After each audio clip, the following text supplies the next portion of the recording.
प्रिया और राजू की आज ही नई नई शादी हुई थी, इसलिए राजू बेहद खुश था क्योंकि पहली बार 1-2 फीट के कद वाले लड़के की शादी 6 फीट की एक खूबसूरत लड़की से हुई। जैसे जैसे रात होने लगी, राजू अपने जीवन की पहली सुहागरात मनाने को लेकर बहुत उत्साहित था, लेकिन तभी उसकी माँ आकर नेहा को अपने साथ कहीं ले जाती है, जिससे राजू को थोड़ी झुंझलाहट हो जाती है। कुछ देर इंतजार करने के बाद राजू नेहा को बुलाने निकलता है। तभी वह देखता है कि नेहा बिना कुछ कहे कार में बैठकर कहीं चली गई है। यह देखकर राजू भी चुपचाप उसका पीछा करता हुआ अस्पताल तक पहुंच जाता है। वहां पहुंचने पर राजू को पता चलता है कि नेहा तो अपनी दादाजी की देखभाल के लिए अपनी पहली रात भी छोड़कर आ गई। राजू बार बार नेहा से घर चलने की जिद करता है, लेकिन नेहा अपने दादाजी को अकेला छोड़ने से साफ इनकार कर देती है। मजबूरन राजू भी वहीं अस्पताल में रुक जाता है। कुछ ही देर में सुबह हो जाती है। राजू वापस घर लौटते हुए मन ही मन सोचता है, साले बुजुर्ग की वजह से मेरी पहली रात ही बर्बाद हो गई। अब सुबह होते ही राजू अपनी पत्नी नेहा के साथ थोड़ा रोमांटिक होने की कोशिश करता है, लेकिन तभी कुछ बच्चे छुपकर उनका वीडियो बना लेते हैं। यह देखकर राजू का पूरा मूड खराब हो जाता है। जैसे ही रात होती है, राजू नेहा को पटाने की कोशिश करता है। पहले उसे जलेबी खिलाता है, फिर लाइट बंद करके अपने पास आने के लिए कहता है। नेहा बिना कुछ बोले तुरंत लाइट बंद करती है और चुपचाप आकर लेट जाती है। राजू मन ही मन बहुत खुश होता है और फुसफुसाकर सुहागरात की बात करता है, लेकिन नेहा तो सोते ही खर्राटे लेने लगती है।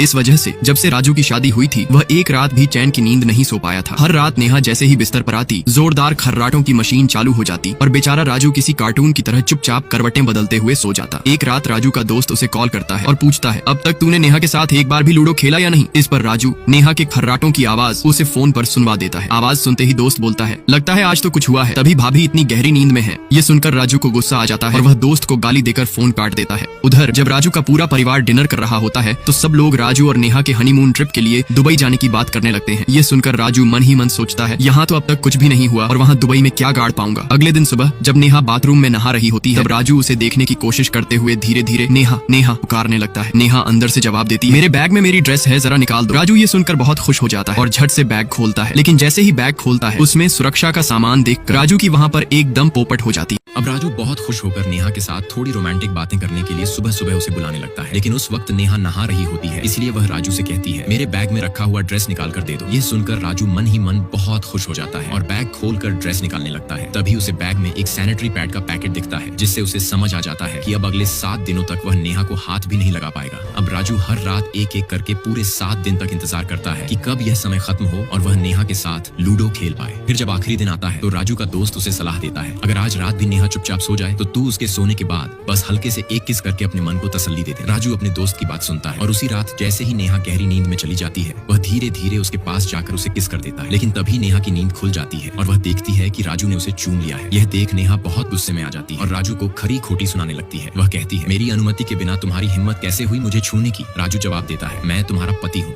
क्या तुम्हें छूने के लिए भी मुझे इजाजत लेनी पड़ेगी? यह सुनकर नेहा और भी ज्यादा नाराज